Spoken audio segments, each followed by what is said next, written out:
In the darkness of a cave on Okinawa, a mother's trembling hand gripped a grenade. Her children pressed against her side, waiting for the moment she had been taught would save them from a fate worse than death. But then American soldiers appeared at the cave entrance, and instead of the rifles she expected, they held something that would shatter everything she believed. What happened next in those few seconds would rewrite the fate of dozens of families hiding in the shadows, all because of a simple piece of chocolate that crossed the impossible divide between enemies. Before we carry on, please hit the subscribe button to make my day, and let me know where you are watching from in the comments.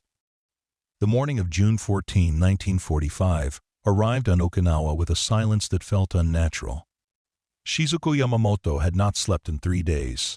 Her body pressed against the damp limestone walls of a cave that had become home to 47 civilians, mostly women, children, and elderly men deemed too frail for military service. The cave system stretched deep into the hillside, a maze of chambers and tunnels that the villagers of Nakagusaku had fled to when the American invasion began months earlier. Outside, the world burned. Inside, they waited in darkness, sustained by rumors, fear, and the dwindling supplies they had carried into their stone refuge. Shizuko was 32 years old, though the war had aged her beyond recognition. Her hands, once smooth from tending her family's rice fields, were now calloused and scarred from scraping against rock walls and digging for water in the cave floor. Her 2 children, 8-year-old Kenji and 5-year-old Yuki, clung to her like shadows, their faces hollow from hunger, their eyes reflecting a kind of terror that no child should ever know. Her husband, Hiroshi, had been conscripted 2 years earlier and sent to Manchuria. She had received 1 letter since then, stained and crumpled, telling her to protect their children and honor the emperor no matter what came. The propaganda had been relentless in the months before the invasion. Radio broadcasts, pamphlets dropped from planes, stern-faced officers visiting villages to deliver the same message over and over. Americans were demons in human form. They would torture prisoners, defile women, murder children for sport. The only honorable path, the only way to protect one's family from unspeakable horrors, was to choose death before capture. Shizuko had listened to these warnings with growing dread, her mind unable to fully comprehend such evil, yet unable to dismiss it either. The officers spoke with such conviction, such certainty. They described American atrocities in China, in the Philippines, with details so vivid they haunted her dreams. And so she had prepared. In a cloth bag hidden beneath her tattered coat, she carried 2 grenades given to her by a departing soldier. He had demonstrated how to pull the pin, how to hold it close to ensure the blast would be quick. For her children, he had said, to spare them. The weight of those grenades had become the weight of the world itself, a burden that pressed down on her chest until she could barely breathe. Every day in the cave, she touched them, felt their cold metal surface, and wondered if today would be the day she would have to use them. The cave had become a kingdom of whispers and shadows. Families clustered in small groups, speaking in hushed tones when they spoke at all. The children had learned not to cry, their whimpers quickly stifled by desperate mothers who feared any sound might draw the Americans. Food had run out 5 days ago. Water was scarce, collected in small pools where it seeped through the cave ceiling. An elderly man named Takeshi had died 3 days prior, his body carried deeper into the cave where the living would not have to see it. His wife sat in the same spot where he had passed, refusing to move, her lips moving in silent prayer. The sounds of battle had grown closer over the past week. The rumble of artillery fire, the sharp crack of rifles, the terrifying whistle of incoming shells. Sometimes the cave itself shook, dust and small rocks falling from the ceiling as explosions erupted somewhere on the hillside above. The Americans were advancing, everyone knew it, pushing south across the island, crushing Japanese resistance with overwhelming firepower. It was only a matter of time before they arrived. Shizuko had made her decision. When the Americans came, when she saw them entering the cave, she would gather her children close, tell them she loved them one final time, and pull the pins. It would be quick, merciful, Far better than what the propaganda promised would happen if they were captured. She had practiced the motion in her mind 1,000 times, rehearsing the final moments until they became a kind of terrible ritual. Kenji was old enough to understand some of what was happening. She had seen the knowledge in his eyes, the way he watched her hand move to the bag beneath her coat whenever sounds of fighting grew near. On that 14th morning of June, a young woman named Kamiko burst into their section of the cave, her face pale, her voice barely above a frantic whisper. They were coming. Americans had been spotted at the base of the hill. Soldiers were moving up the slopes, checking caves, throwing grenades into the openings, calling for civilians to surrender. The time had come. Shizuko felt her heart seize in her chest, felt the blood drain from her face. Her hand moved automatically to the bag, fingers closing around the cold metal of one grenade. Kenji looked up at her, his small hand gripping her arm. "Mother," he said. And in that single word she heard all his fear, all his trust, all his desperate hope that somehow she would protect him from the nightmare closing in around them. Yuki had fallen into a fitful sleep against her side, her small body thin beneath clothes that hung like rags. Shizuko stroked her daughter's hair, feeling its coarseness, remembering when it had been soft and shining in the sunlight of their village. The other families in the cave were making their preparations. She could see it in the sudden movements, the way mothers pulled children closer, the way hands reached for hidden weapons or sharp rocks or anything that might serve to end things quickly. An elderly woman began to sing softly, a lullaby from generations past, her voice cracking with age and grief. Another woman sobbed quietly, her husband's hand over her mouth to muffle the sound. The cave felt like a tomb already, filled with the living dead waiting for their moment of release. Then came the voices.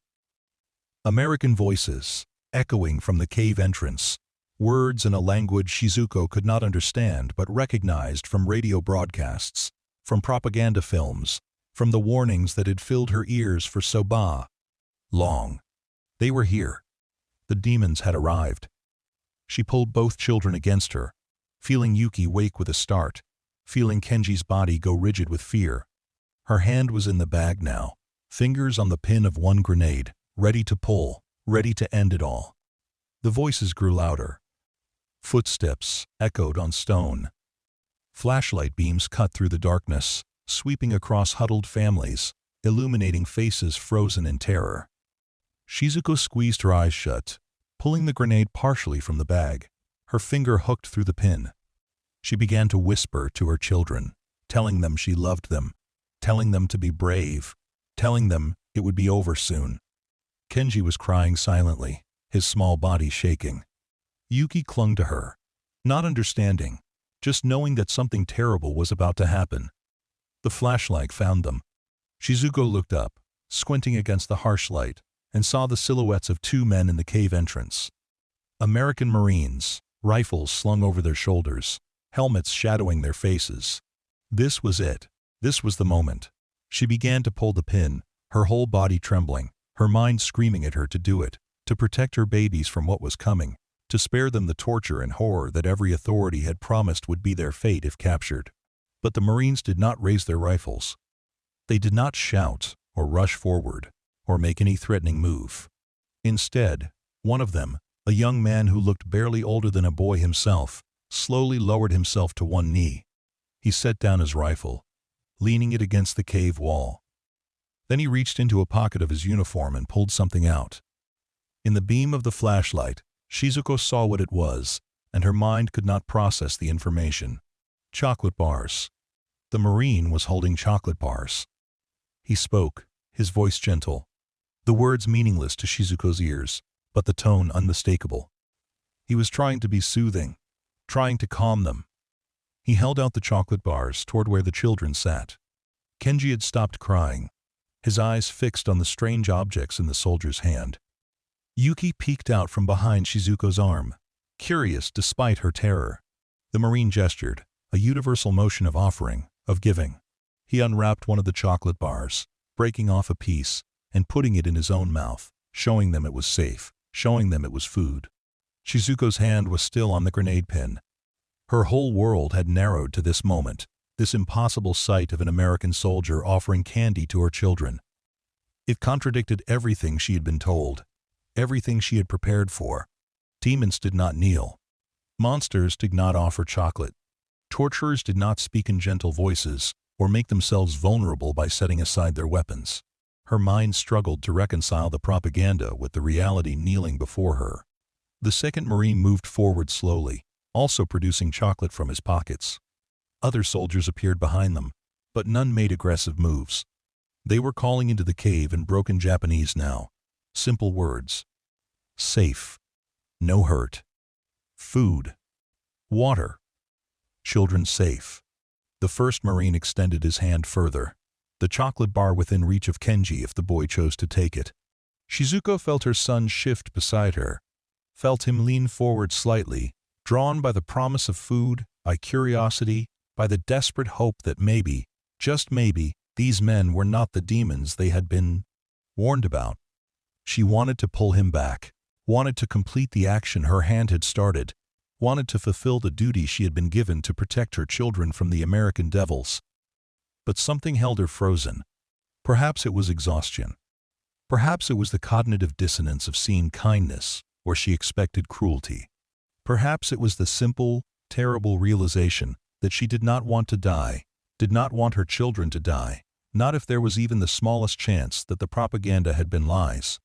Kenji's hand moved, slowly, trembling, reaching toward the chocolate. Shizuko did not stop him. She watched, paralyzed, as her son's small fingers touched the Marine's hand, as the soldier smiled and placed the chocolate bar into the child's palm. Kenji looked at it, looked at his mother, his eyes asking permission even in the midst of his hunger and fear. Shizuko found herself nodding, found her hand releasing the grenade pin without pulling it, found herself getting permission for her son to accept this gift from the enemy. Kenji unwrapped the chocolate with shaking hands, breaking off a small piece and putting it in his mouth. His eyes went wide. After months of nothing but rice, roots, and the occasional dried fish, after days of complete starvation, the sweetness exploded across his tongue like a miracle. Tears started flowing down his cheeks, but they were different now. Not tears of terror, but tears of something else. Something that might have been joy or relief or simply the overwhelming sensation of tasting sugar again, of remembering what food could be. The boy smiled. Through his tears, through his fear, through everything that had happened and might still happen, he smiled. And in that smile, Shizuko felt something break inside her, some wall of certainty and propaganda and fear that had been built up over months and years. She pulled her hand away from the grenade, leaving it in the bag, and reached for her daughter instead, holding Yuki close as the little girl watched her brother eat the chocolate with wide, hungry eyes. The Marine saw the change, saw the moment of decision pass. He held out another chocolate bar, this one for Yuki. The little girl looked at her mother, and Shizuko nodded again, unable to speak, unable to do anything but watch as her daughter accepted the gift, as she too tasted the chocolate and began to cry and smile at the same brass. Time. The Marines were saying something, their voices warm, encouraging. One of them produced a canteen, offering water.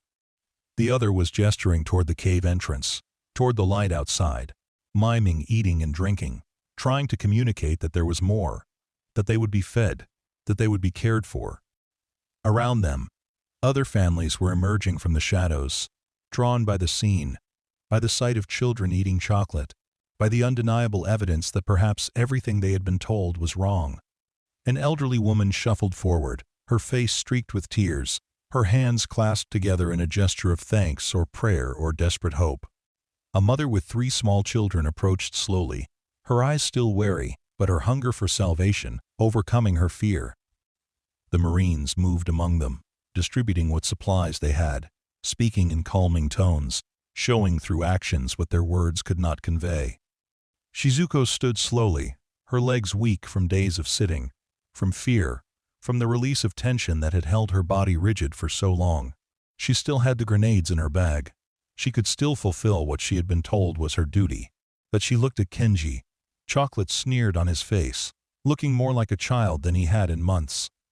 She looked at Yuki, clutching her chocolate bar like the treasure it was, her small fingers sticky with melted sweetness, and she knew she could not do it. Could not end these lives when they had just been given a reason to continue, when kindness had appeared in the place where cruelty was promised. A Marine approached her directly, a different one, older, with kind eyes visible beneath his helmet. He spoke slowly, carefully, in halting Japanese that suggested he had learned some phrases specifically for this purpose. "You are safe," he said. "Children are safe. We have food. We have medicine. Please come." Shizuko looked into his eyes, searching for the evil she had been told lived in all Americans, searching for the demon beneath the human face.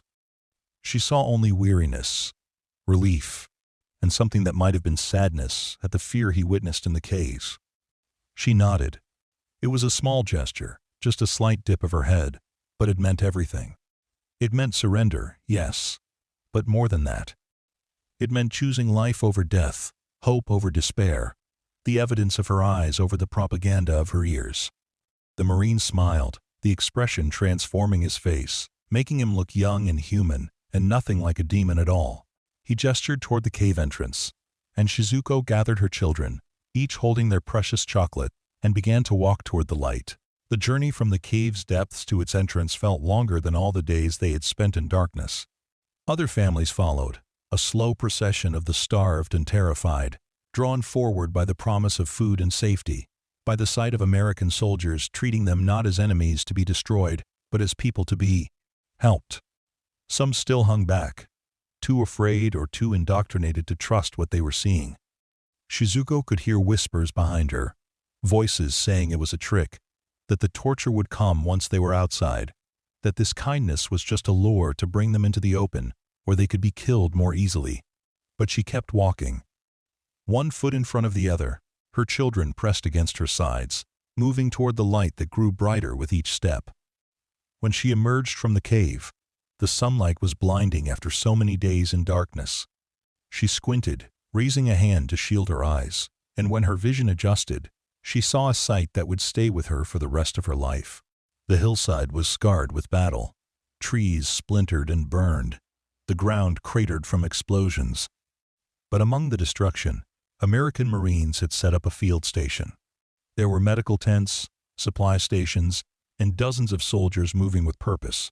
And there were other civilians, other families from other caves, sitting on the ground, being given food and water, being treated by medics, being processed for relocation to safety. No one was being tortured. No one was being executed.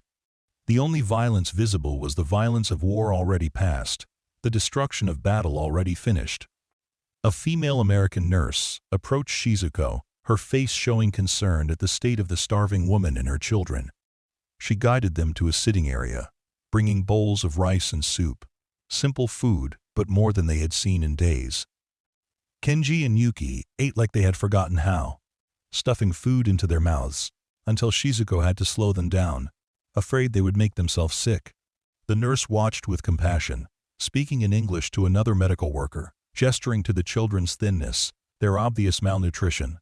As Shizuko sat there, watching her children eat, watching American soldiers move among the refugees with food and medicine and surprising gentleness, she felt the full weight of the realization crash over her.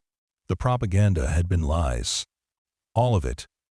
The stories of torture, the warnings of atrocities, the promises that death was preferable to capture.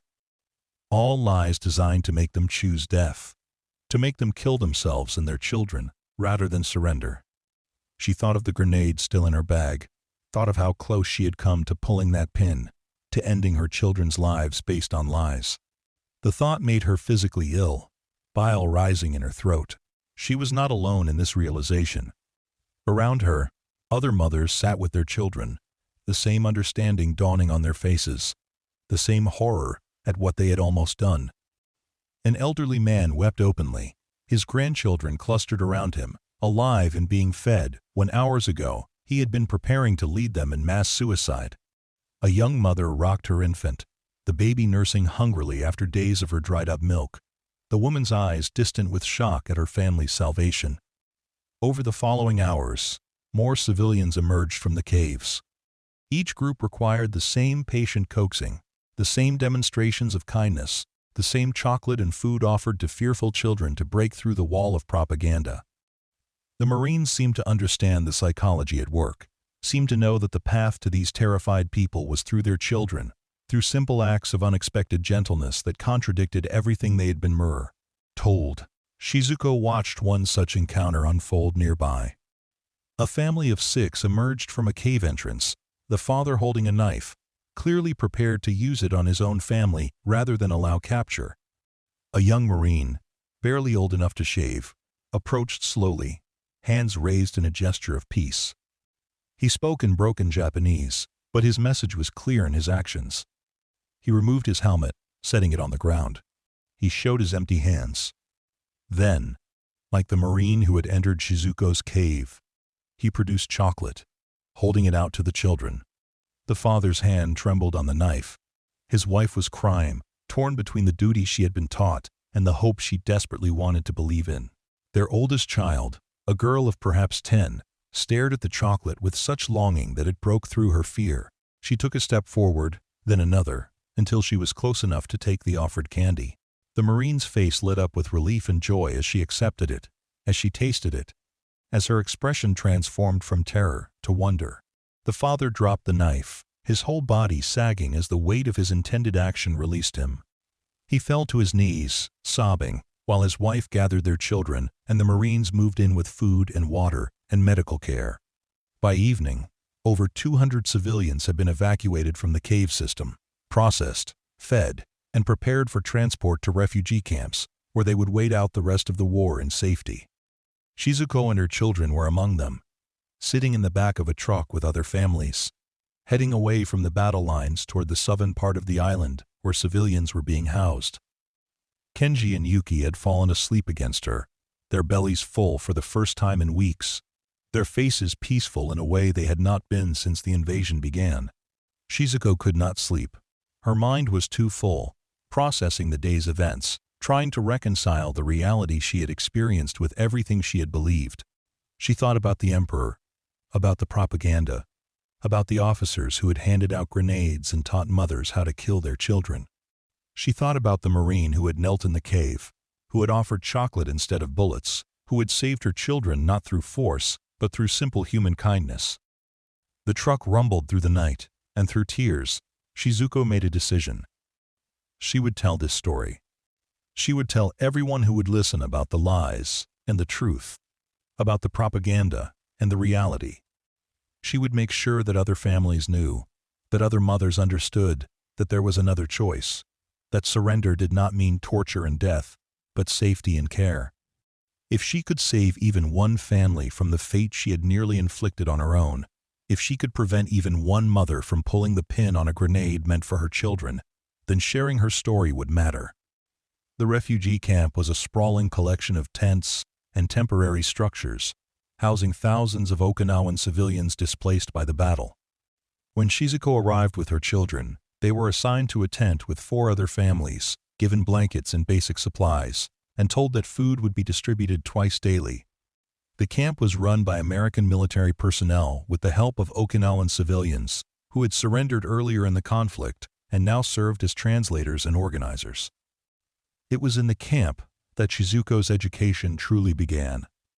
She met other women who had been there for weeks, who had time to observe the Americans, to understand that the enemy they had been taught to fear was, in most cases, remarkably humane in their treatment of civilians.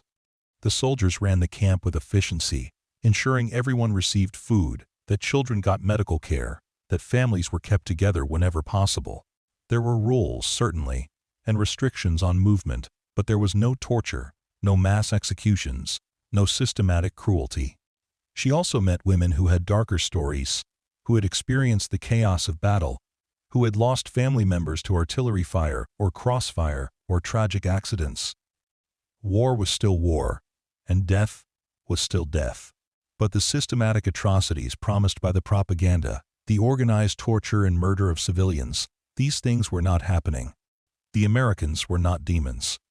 They were men, tired and often frightened themselves, trying to win a war while minimizing civilian casualties when possible. Kenji and Yuki adapted to camp life with the resilience of children.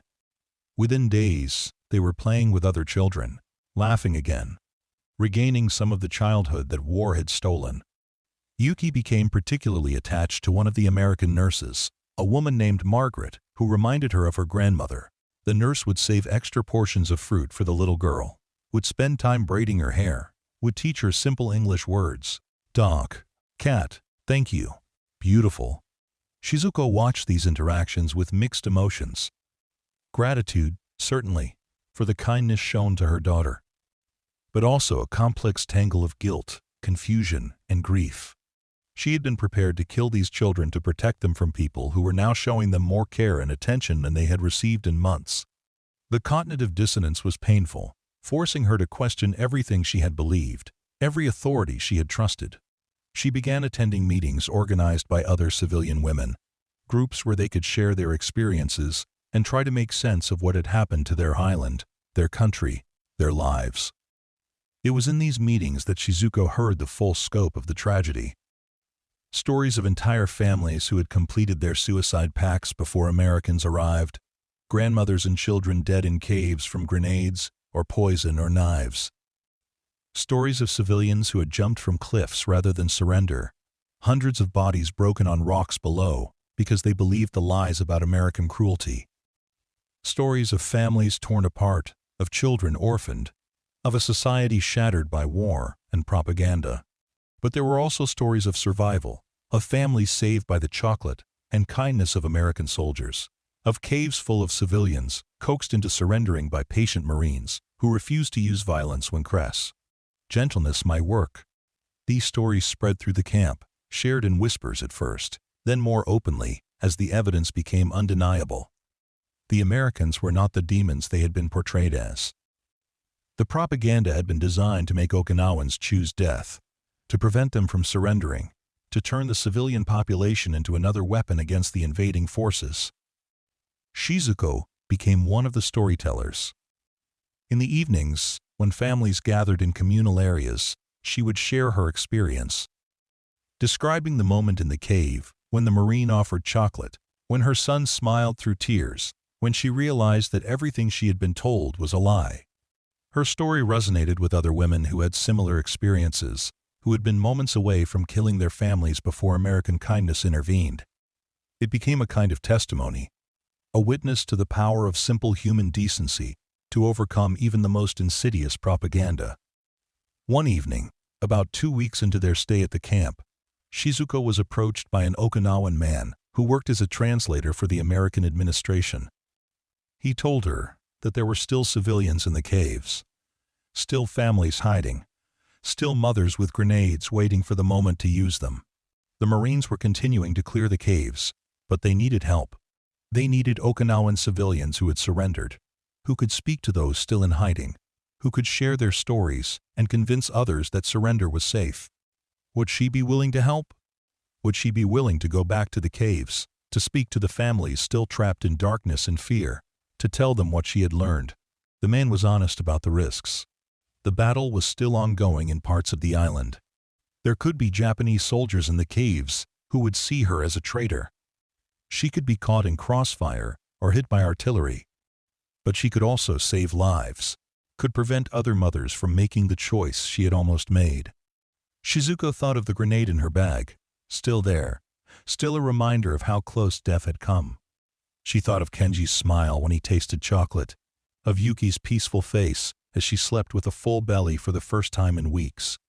She thought of all the families still hiding, still believing the lies, still preparing to die. She agreed. The next day, she was taken to a forward position where Marines were preparing to clear another cave system. She was given an American military escort, soldiers who would protect her while she tried to convince the civilians to emerge.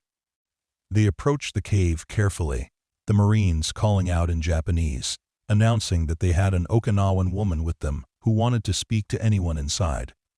Shizuko's voice shook as she called into the darkness. She identified herself, gave her village name, explained that she had been in a cave just like them 2 weeks ago. She told them about the grenade, about her children, about the moment the Americans arrived. She described the chocolate, the food, the medical care. She told them about the refugee camp, about families reunited. about children playing and laughing again. She told them the propaganda was lies, all lies, and that surrender meant safety, not torture. For long minutes, there was only silence. Then, slowly, voices answered from the darkness. Questions, fearful and suspicious. How did they know she was not being forced to speak? How could they trust that the Americans would not kill them the moment they emerged? Shizuko answered each question with patience, with honesty, describing everything she had seen and experienced. The Marines stood back, letting her voice carry into the cave, understanding that their presence might reinforce fear rather than alleviate it. Finally, movement in the darkness. A woman emerged, skeletal thin, eyes wild with fear and suspicion. She held a small child, the boy's face pressed against her shoulder. She looked at Shizuko, at the Marines, at the world outside the cave that she had been convinced meant death. Shizuko approached slowly, speaking gently, the way the Marines had spoken to her in her cave. She asked the woman's name, asked about her child, asked if they were hungry. The woman nodded, tears beginning to stream down her face. A Marine stepped forward with chocolate. The same technique, the same simple act of kindness. The child peeked at the offered candy, hunger and curiosity overcoming fear.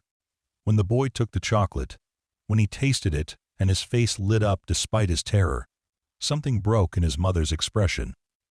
More civilians began emerging from the cave, drawn by the scene, by the evidence of kindness, by the desperate hope that maybe, just maybe, they did not have to die today. Shizuko helped that day save 43 people from one cave system. The next day, she went to another cave and saved 62 more. Over the following 2 weeks, she visited 8 different cave systems, speaking to families in hiding, sharing her story, helping to convince them that surrender was survival, not death. The Marines she worked with treated her with respect and gratitude, understanding the courage it took for her to return to the darkness, to face the same fear she had experienced, to risk her safety to save others. She was not the only one doing this work. The American military, recognizing the power of survivor testimony, had organized dozens of Okinawan civilians into teams that accompanied Marines to cave clearings. These civilians became the bridge between two worlds, the living proof that the propaganda was false, that Americans could be humane, that families could survive.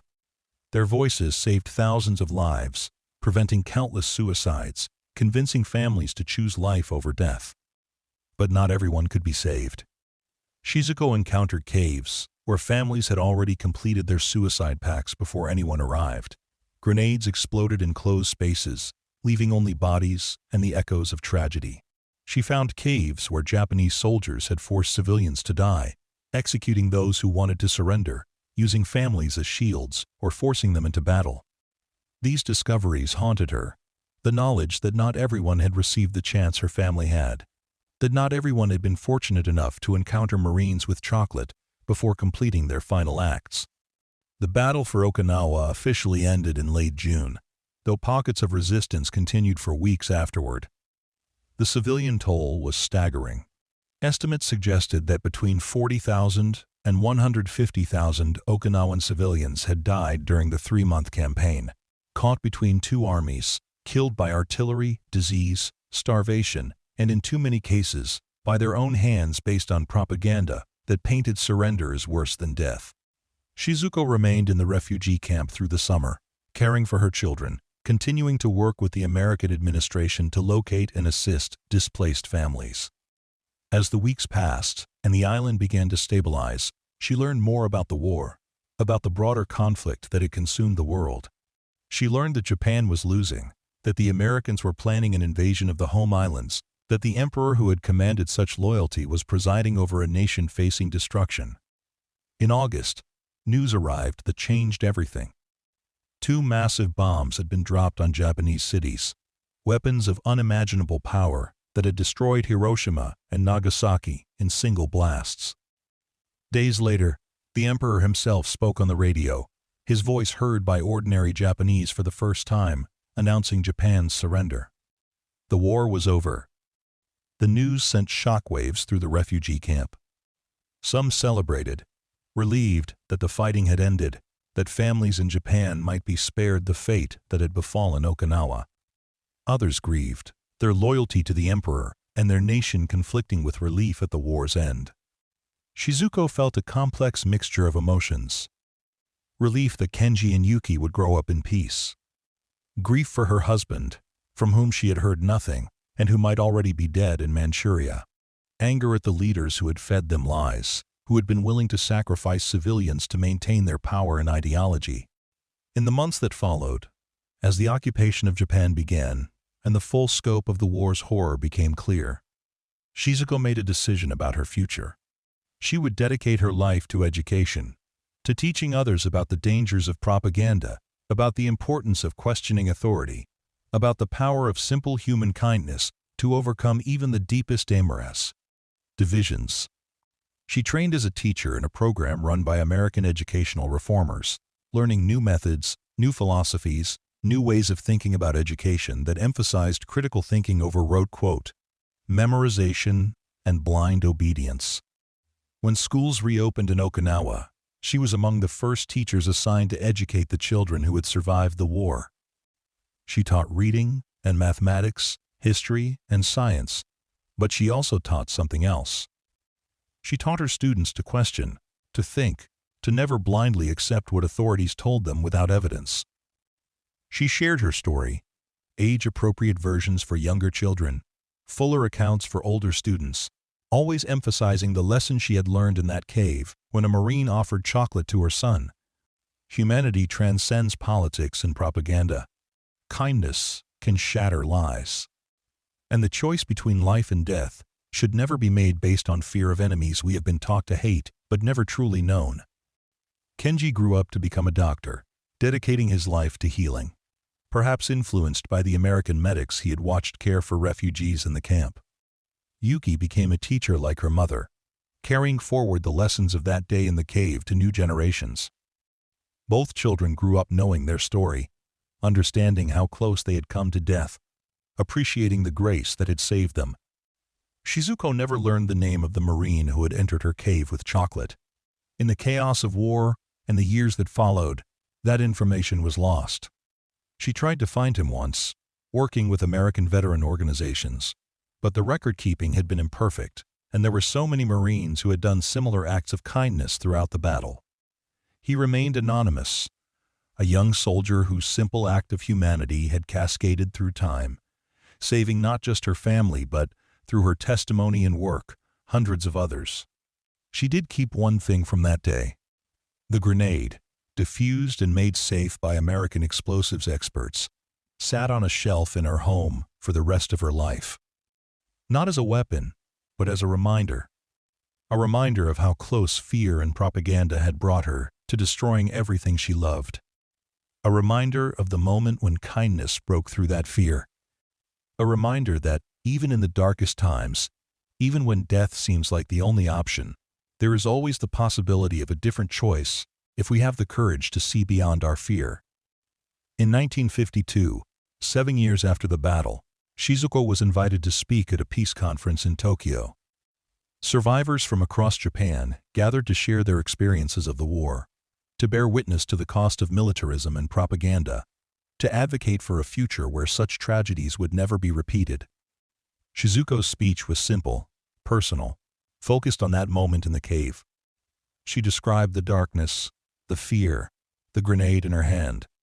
She described the Marine kneeling with chocolate, her son's smile through tears, the moment when everything she believed shattered and reformed into truth. The audience listened in silence, many weeping as they recognized their own experiences in her words. Other mothers who had been moments from killing their children. Other families who had been saved by unexpected American kindness. Other people who had believed the propaganda until reality proved it false. Her speech was later published in newspapers across Japan, her story becoming one of many that helped the nation grapple with how thoroughly they had been deceived by their own government. But Shizuko's greatest work was not in speeches or publications. It was in the quiet daily effort of teaching children to think critically, to question authority, to recognize propaganda when they encountered it. She developed a curriculum that used her own experience as a case study. teaching students to analyze the techniques that had been used to manipulate Okinawan civilians, to understand how fear and nationalism could be weaponized, to recognize the signs of indoctrination. Her methods were sometimes controversial. Some parents complained that she was being too political, that she was undermining respect for authority, that children should not be exposed to such dark subjects. But Shizuko persisted, believing that the only way to prevent future tragedies was to ensure that the next generation understood how the previous one had been led astray. She pointed to her students, healthy and alive and learning, and asked the critics if they would prefer children who blindly obeyed or children who could think for themselves when faced with lies. As the years passed, Okinawa transformed. The American occupation became a permanent military presence, bases established across the island that would remain for decades. The relationship between Okinawans and Americans was complex, marked by both gratitude for liberation from Japanese militarism and resentment at continued occupation, by economic dependence and cultural friction, by memories of kindness and ongoing tensions. Shizuko navigated this complexity in her teaching, refusing to paint either Japanese or Americans as purely good or evil, instead emphasizing the importance of seeing individuals as human beings rather than representatives of nations or ideologies. She maintained contact with other survivors, forming a network of women who had been saved from suicide by American intervention. They met regularly, sharing their ongoing struggles with trauma, with guilt over those who had not survived, with the challenge of rebuilding lives in a world so different from the one they had known before the war. These meetings became support groups, spaces where women could speak honestly about their experiences without judgment, where the complex emotions of survival could be acknowledged and processed. One woman in the group, Haruko, had lost her husband and 2 of her 4 children during the battle. She had been in a cave with her remaining daughters when Japanese soldiers ordered all civilians to commit suicide or be shot as traitors. Haruko had refused, protecting her children even as the soldiers raised their rifles. American Marines had arrived just in time, the sound of their approach causing the Japanese soldiers to flee. Haruko's daughters had survived, but the guilt of living when half her family had died, the trauma of those moments facing down rifles while shielding her children, had left scars that would never fully heal. Another woman, Yoshiko, had been separated from her family during the chaos of battle. She had hidden alone in a cave for 6 weeks, surviving on rainwater and roots, convinced that everyone she loved was dead. When American soldiers finally found her, she was near death from starvation and dehydration. They saved her life, nursed her back to health, and eventually helped her locate her husband and children, who had survived in a refugee camp on the other side of the island. The joy of reunion had been tempered by the trauma of those 6 weeks alone, by the psychological damage of believing herself the sole survivor of her family. These women's stories, like Shizuko's, became part of the historical record, testimonies that documented not just the military aspects of the battle for Okinawa, but the civilian experience, the human cost, the moral complexities of war. Historians began interviewing survivors in the 1960s and 70s, creating oral history archives that would preserve these accounts for future generations. Shizuko participated in these projects, sitting for hours with researchers, answering questions, describing in detail the propaganda she had received, the conditions in the cave, the moment of decision when the Marine CA arrived. Her children also contributed to these archives when they were older, offering their perspectives as children who had lived through the battle. Kenji remembered the hunger most vividly, the way his stomach had ached constantly, the desperation he felt watching his mother and sister grow weaker. He remembered the fear, the sense that death was coming, and there was nothing anyone could do to stop it. And he remembered the chocolate, the way the sweetness had been almost painful after so long without food, the way his mother's face had changed when she realized they might survive. Yuki's memories were more fragmented, impressions and feelings more than clear sequences of events. She remembered darkness and her mother's arms. She remembered being very, very hungry. She remembered a man in strange clothes giving her something wonderful to eat. She remembered, perhaps most clearly, the feeling of safety that had come after, the sense that the terrible thing that had been about to happen had been stopped, that the world had changed from dangerous to safe. In a moment she could not fully articulate, but had never forgotten. As Shizuko aged, she watched Okinawa continue to evolve. The island became a tourist destination, its beaches and culture attracting visitors from around the world. The scars of war were gradually hidden beneath new construction, though certain sites were preserved as memorials. Cave systems where civilians had died were marked with monuments. Cliffs where families had jumped were designated as peace parks. The battle was remembered, taught in schools, commemorated annually, its lessons passed down to generations who had never experienced war firsthand. But Shizuko worried that the specifics were being lost, that the battle was being remembered as a military engagement, while the civilian experience, the propaganda campaign that had led to so many deaths, was being simplified or forgotten.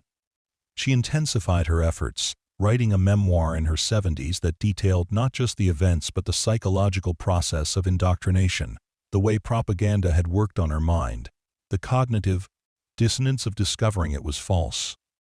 The memoir was titled simply The Grenade and the Chocolate, and it became required reading in many Okinawan schools.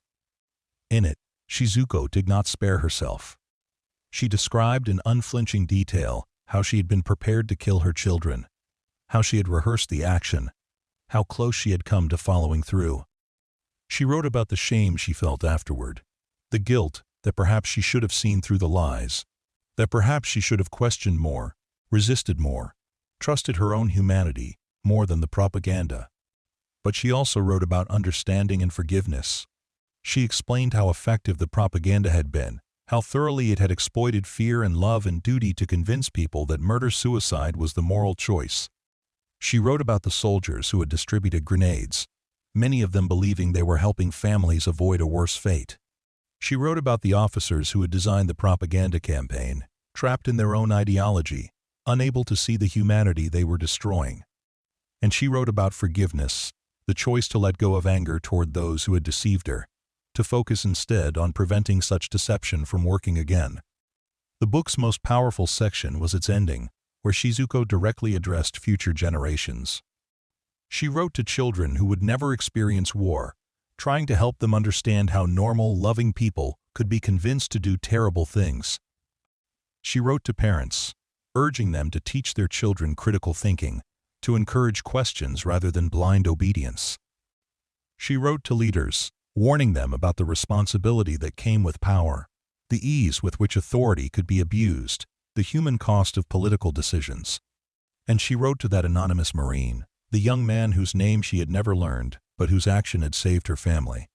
She thanked him for his kindness, for seeing children instead of enemies, for choosing chocolate over violence.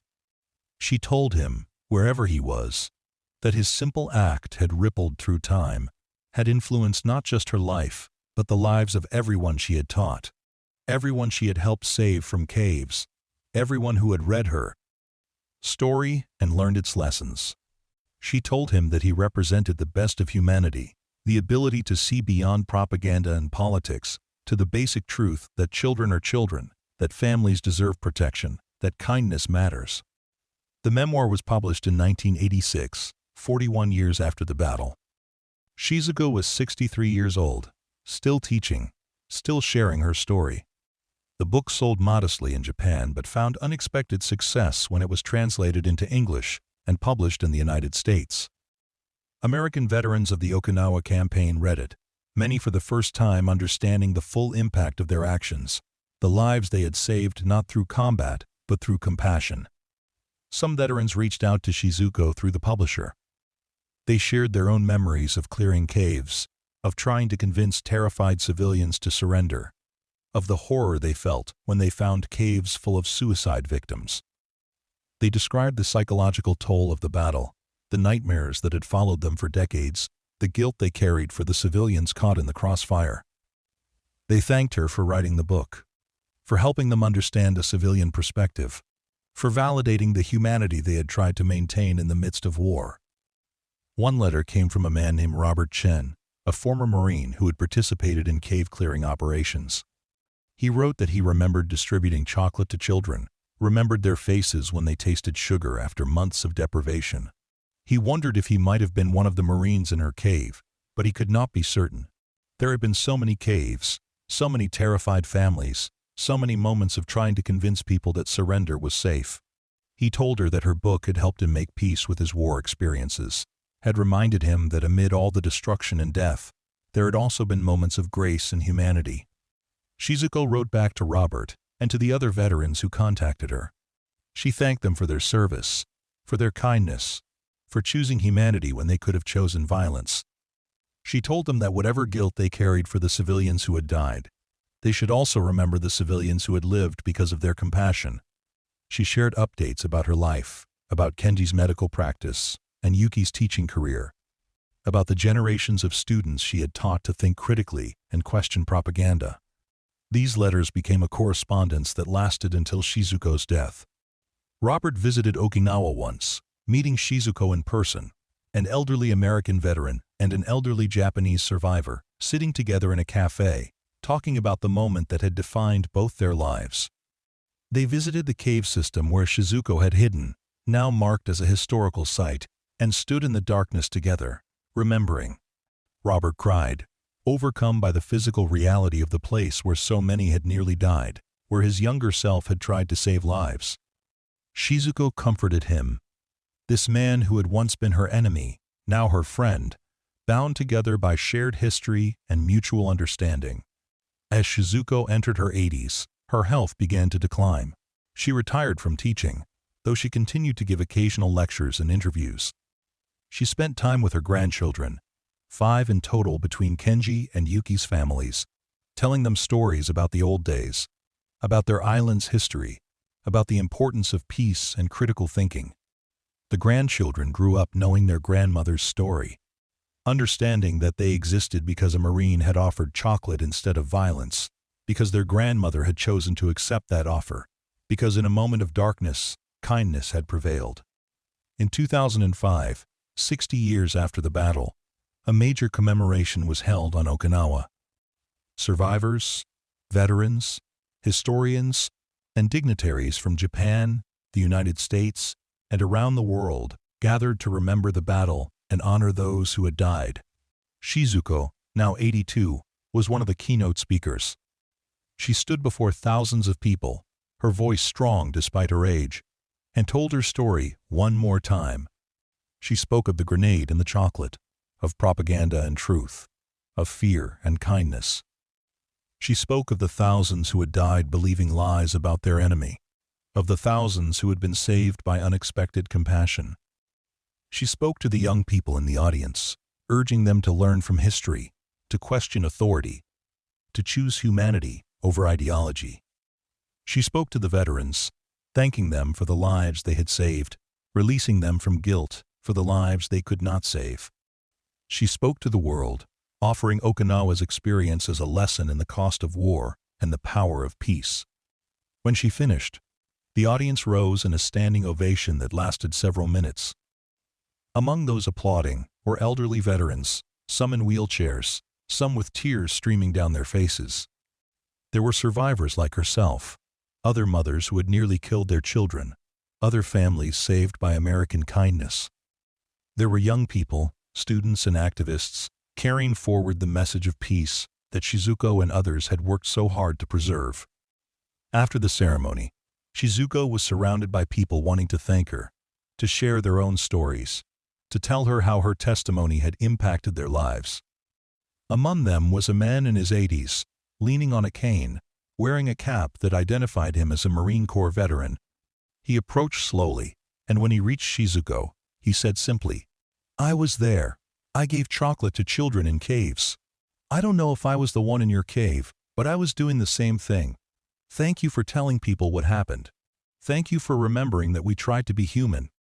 Shizuko embraced him, this stranger who might have been her savior, or might have saved some other family in some other cave, but who represented the same choice, the same moment of humanity in the midst of war.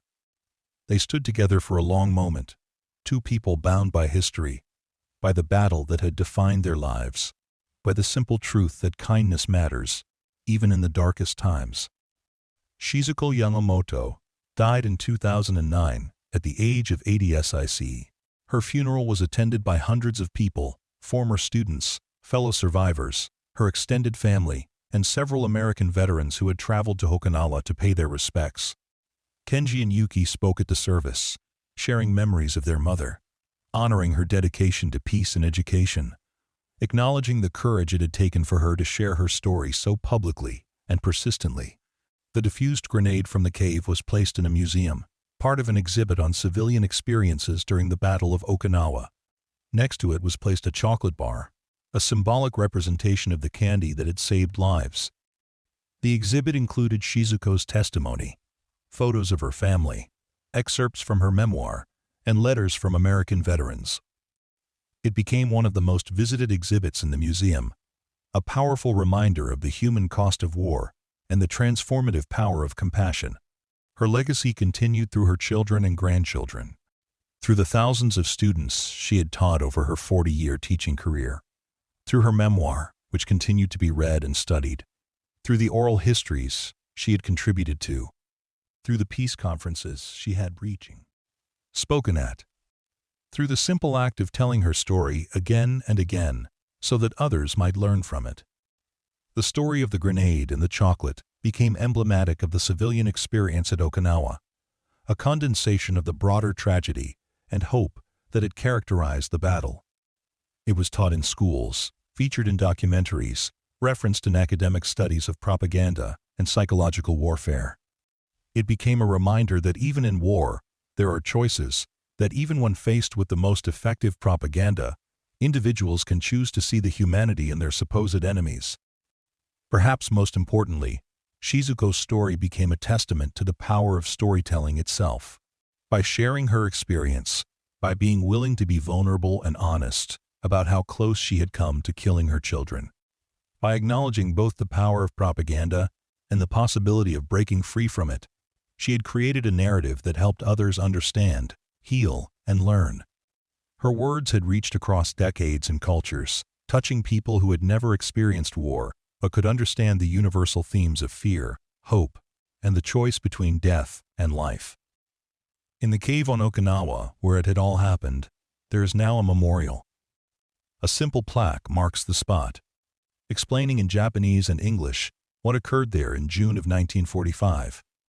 It tells of families hiding in darkness, of propaganda that convinced them death was preferable to surrender, of Marines who entered with chocolate instead of violence, of a mother who chose life for her children.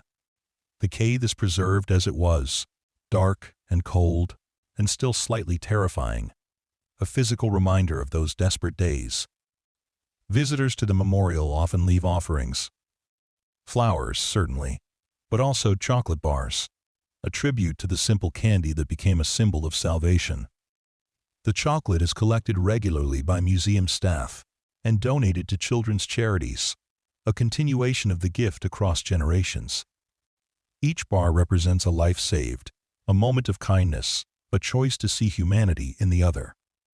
The story of Shizuko Yamamoto and her children, of the unnamed Marine with chocolate, of the moment when propaganda shattered against the reality of human kindness, continues to resonate because it speaks to something fundamental about human nature.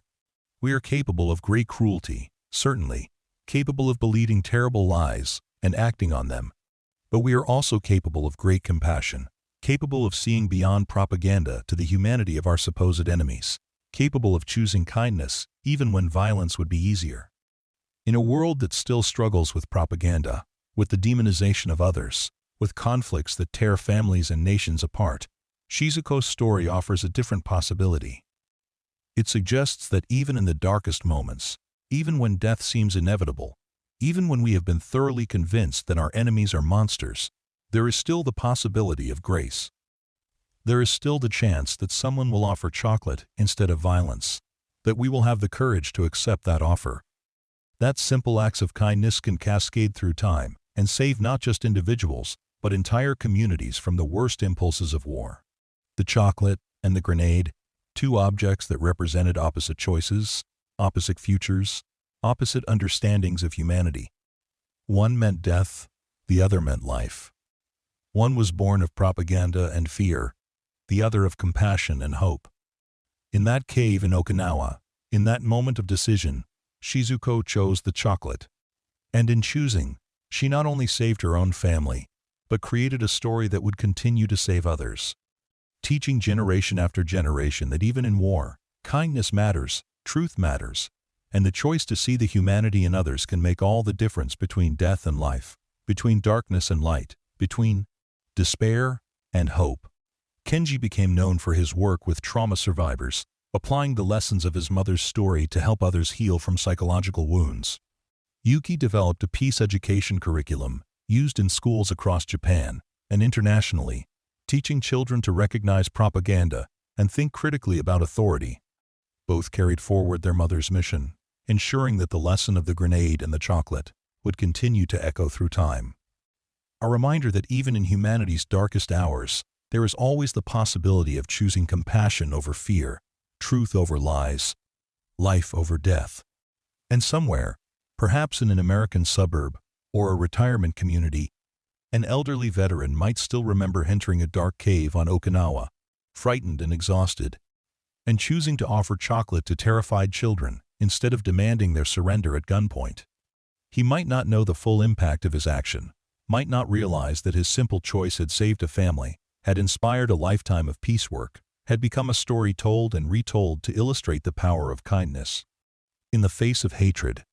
But the impact was real, rippling through time, touching lives across generations, proving that in the end, the smallest acts of humanity can overcome the largest machinery of propaganda and war. The story continues to be told, continues to teach, continues to inspire, because in the end, that is what stories do. They preserve truth, challenge lies, and remind us of who we can be at our best. The story of the grenade and the chocolate is one such story, a testament to the enduring power of compassion, the importance of questioning authority, and the simple truth that in the choice between death and life, between fear and hope, between cruelty and kindness, it is always possible to choose the better path, if only someone shows us it exists. Years after Shizuko's death, her grandchildren continue to discover new dimensions of her story.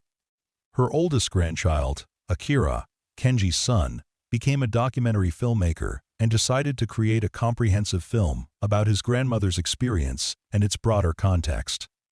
He spent 3 years researching, interviewing other survivors, traveling to the United States to speak with children and grandchildren of Marines who had served on Okinawa, and piecing together a fuller picture of what had happened during those terrible months of 1945. What Akira discovered was that his grandmother's story, while unique in its details, was part of a much larger pattern.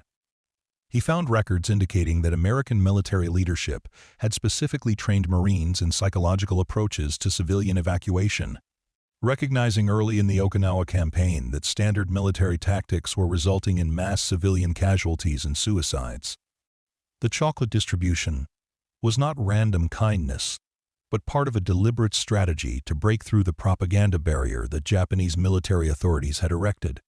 The strategy had been developed after early encounters, where Marines entering caves had been met with mass suicide events, entire families detonating grenades or using other means to kill themselves before Americans could intervene. Military psychologists had analyzed the propaganda Japanese civilians had been exposed to and developed countertactics. The use of food, especially sweets that children could not resist, was one key element. The practice of having Marines remove helmets, set aside weapons, and approach in non-threatening postures was another. The recruitment of Okinawan civilians, who had already surrendered to serve as intermediaries, was a third crucial component.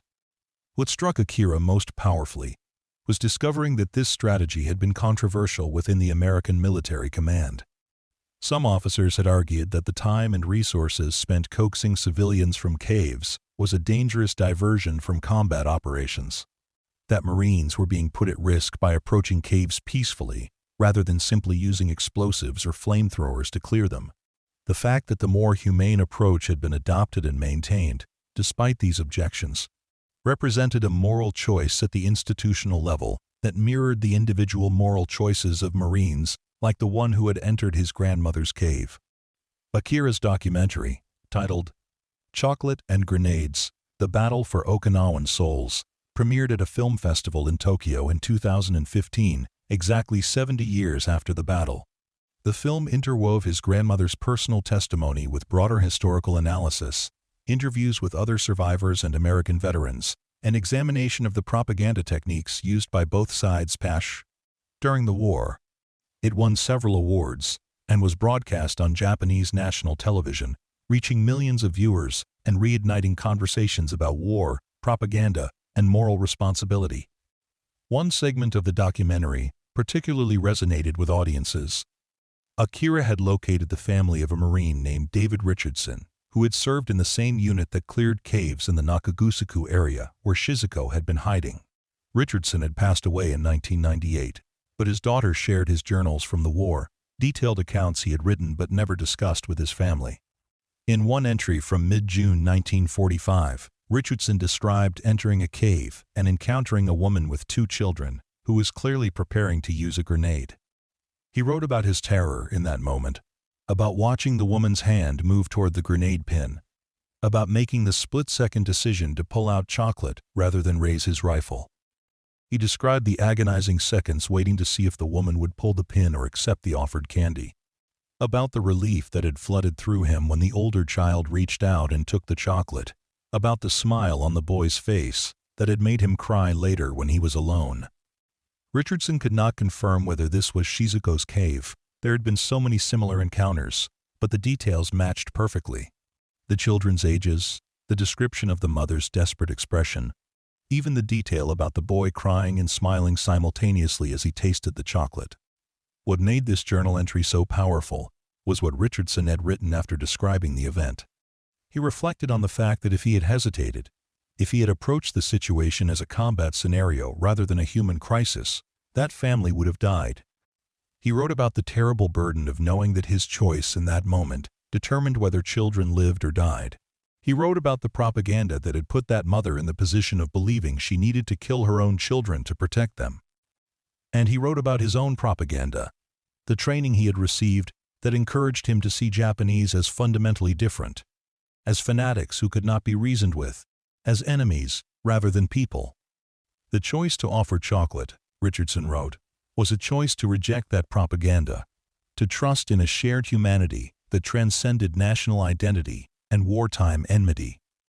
It was a bet that a mother's love for her children was stronger than fear of the enemy, that a child's desire for sweetness could overcome indoctrination, that human connection was possible even in the midst of total war. The fact that this bet had paid off, that families had lived because of it, had shaped the rest of Richardson's life. He had become a teacher after the war, like Shizuko, dedicating himself to education as a tool for peace and understanding. Akira's documentary drew a direct parallel between his grandmother and David Richardson, 2 teachers from opposing sides of a war, both shaped by the same moment in a cave, both dedicating their lives to ensuring future generations would not repeat the mistakes that had led to such tragedy. The film suggested that the real victory at Okinawa was not military but moral, achieved not through superior firepower, but through the choice of individuals on both sides to recognize and honor the humanity of their supposed enemies. The documentary sparked renewed interest in Shizuko's memoir, which was republished with additional material including Richardson's journal entries and analysis of the American military's civilian evacuation strategies. A new generation discovered the story, and it began appearing in curriculum materials, not just in Japan, but in schools around the world studying propaganda, war ethics, and the psychology of conflict. One unexpected outcome was the creation of an exchange program between schools in Okinawa and schools in American communities with large veteran populations. Students would study the Battle of Okinawa from both perspectives, then participate in video conferences where they could discuss what they had learned, ask questions of historians and survivors' descendants, and reflect on the lessons for contemporary conflicts. The program was called the Chocolate Bridge Initiative, named for the moment of connection between enemies that had inspired it. Through this program, thousands of young people engaged with Shizuko's story and the broader history it represented. They learned about propaganda techniques and how to recognize them in modern media. They studied the psychology of dehumanization and how it enables atrocities. They examined moral courage, the kind displayed by Marines who chose compassion over expedience, and by civilians like Shizuko, who had the courage to share their stories even when those stories included painful admissions about their own near participation in tragedy. Many students reported that the story changed their perspective on current events and conflicts. In a world still full of propaganda, where various groups were constantly being demonized and dehumanized, the lesson of the chocolate and the grenade felt urgently relevant. If well-meaning people in 1945 could be convinced that murdering their own children was the moral choice, what might well-meaning people today be convinced to do? What propaganda were they currently believing? What dehumanization were they currently accepting?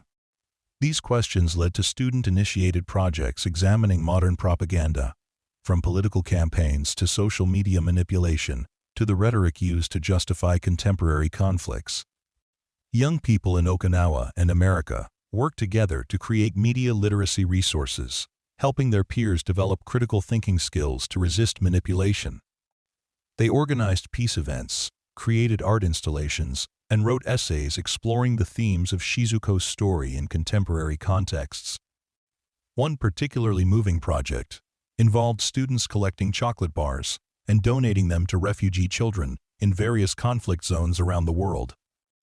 A symbolic gesture connecting past and present, honoring the memory of the Marines who had used chocolate as a tool of peace, and expressing solidarity with children currently experiencing the terror of war.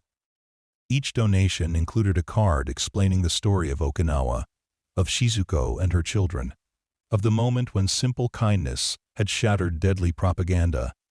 Meanwhile, researchers continued to uncover new details about the battle and its aftermath. A historian named Professor Tanaka Hiroshi spent a decade compiling a comprehensive database of every documented case of civilian suicide or near suicide during the Okinawa campaign. His research confirmed that the American strategy of using food and non-threatening approaches had saved thousands of lives.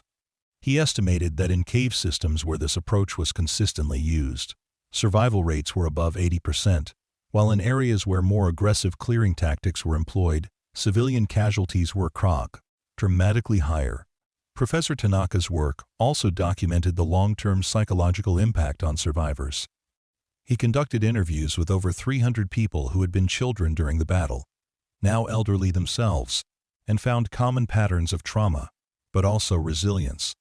Many, like Kenji and Yuki, had built meaningful lives, but all carried memories of those days. Some had nightmares decades later.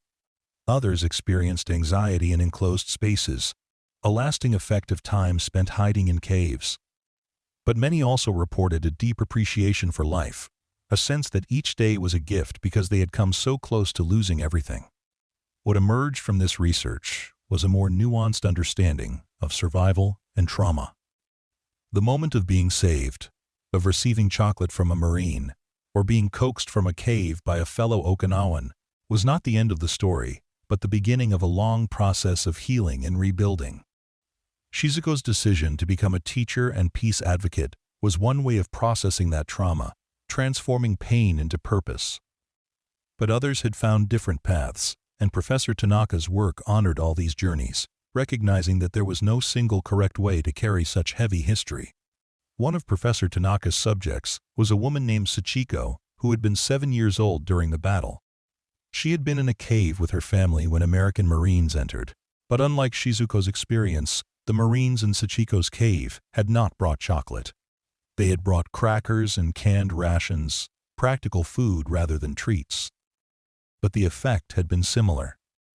The sight of soldiers offering food rather than violence, the taste of something to eat after days of hunger, the gradual realization that the propaganda had been lies, all of this had unfolded in essentially the same way. What made Sachiko's story particularly interesting was what happened afterward. Her father, who had been preparing to kill the family with a knife, had been so shaken by the realization that he had nearly murdered his children based on lies that he had a psychological breakdown. He spent months in a kind of catatonic state, unable to speak or function, consumed by guilt and the shattering of his entire worldview.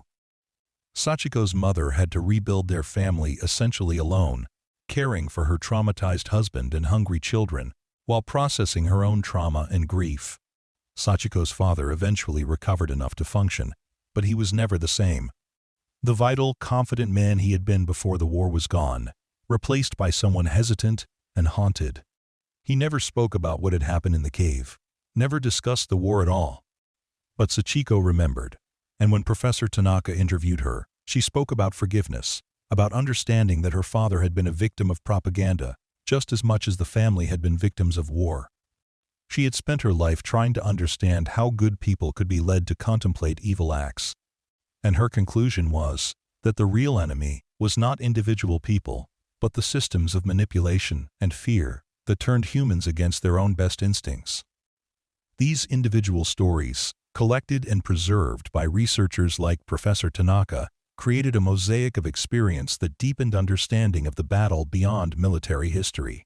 They showed the human faces behind the statistics, the individual moments of choice and consequence that collectively shaped the outcome of the civilian experience.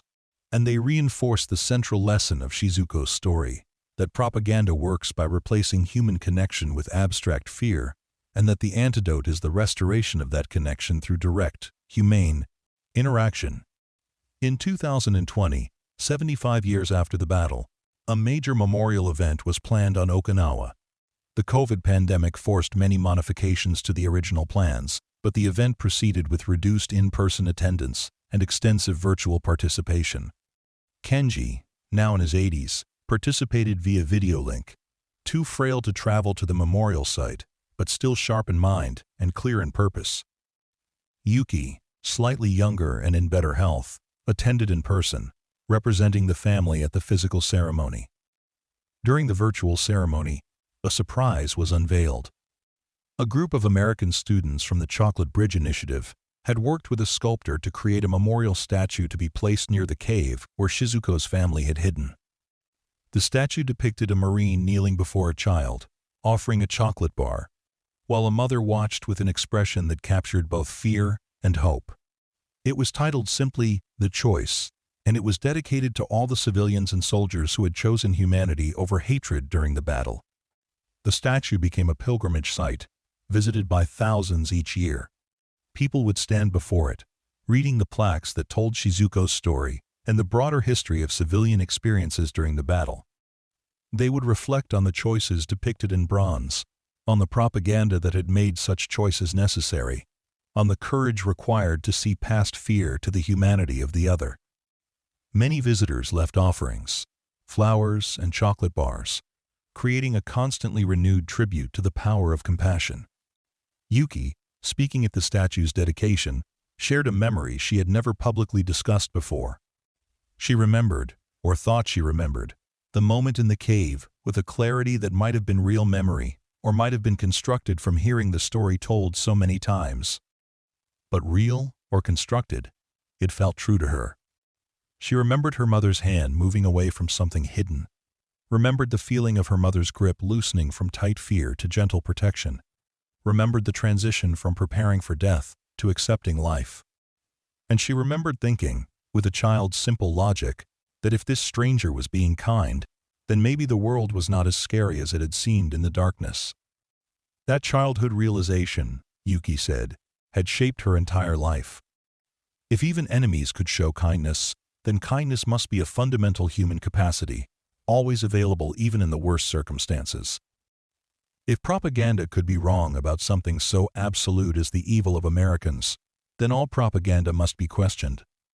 If her mother could change her mind in an instant based on new evidence, then everyone had the capacity to reconsider their beliefs when confronted with truth. These lessons, learned in a moment of terror in a dark cave, had guided her through decades of piecework and education. The memorial event also featured a recorded message from the grandson of David Richardson, the Marine whose journal had been featured in Akira's documentary. He spoke about discovering his grandfather's wartime writings, about understanding for the first time the experiences that had shaped the quiet, kind man he had known. He talked about his grandfather's dedication to teaching, his involvement in peace organizations, his refusal to glorify his military service even while acknowledging its necessity, and he connected his grandfather's choices during the war with the values he had passed down through his family, values of compassion, critical thinking, and the importance of seeing the humanity in everyone. The Richardson family had established a scholarship in David's name, awarded annually to students studying peace education or conflict resolution. The first recipient, announced at the memorial event, was a young Okinawan woman named Hana, whose great-grandmother had been saved from a cave by American Marines. Hana planned to study the psychology of propaganda and develop educational programs to help people recognize and resist manipulation. She saw her work as continuing the mission that Shizuko and David Richardson had both pursued, using different methods but toward the same end of creating a more peaceful world. As the ceremony concluded, participants around the world, connected via technology that would have seemed like magic to those hiding in caves in 1945, observed a moment of silence. They stood in their living rooms in Tokyo and New York, in classrooms in Okinawa and California, in community centers and military-based chapels, united in remembering the cost of war and the power of peace. In that silence, the weight of history was palpable, the knowledge of how close so many had come to death, how many had not escaped that fate, how much suffering had been caused by propaganda and fear. But when the silence ended, what followed was not despair, but determination. Speaker after speaker emphasized that the lesson of Okinawa was not that humanity was fundamentally flawed, but that humans had the capacity to choose differently, to resist manipulation, to extend kindness, even to those designated as enemies. The battle had been a tragedy, but within that tragedy were seeds of hope, moments like the one in Shizuko's cave, where the better angels of human nature had prevailed against the machinery of war and propaganda. The story of the chocolate and the grenade had become more than one family's experience, or even one battle's history. It had become a parable for the ages, a teaching story that captured essential truths about human nature, about the power and danger of propaganda, about the transformative potential of simple acts of kindness. It was invoked in discussions of contemporary conflicts, cited in academic papers on psychology and ethics, referenced in sermons and speeches and classroom discussions around the world. And at the heart of it all remained that single moment, a Marine kneeling with chocolate extended toward a terrified child, a mother's hand moving away from a grenade, a boy's smile through tears as he tasted sweetness and realized that maybe, just maybe, he was going to live. That moment, replicated in dozens of caves across Okinawa during those terrible months of 1945, had saved thousands of lives and taught millions of people across generations about the power of choosing compassion over fear, truth over propaganda, life over death. In the end, that was Shizuko's legacy and the legacy of all those who made similar choices. A reminder that even in humanity's darkest hours, light can break through, if only someone is brave enough to offer it and someone else is brave enough to accept it.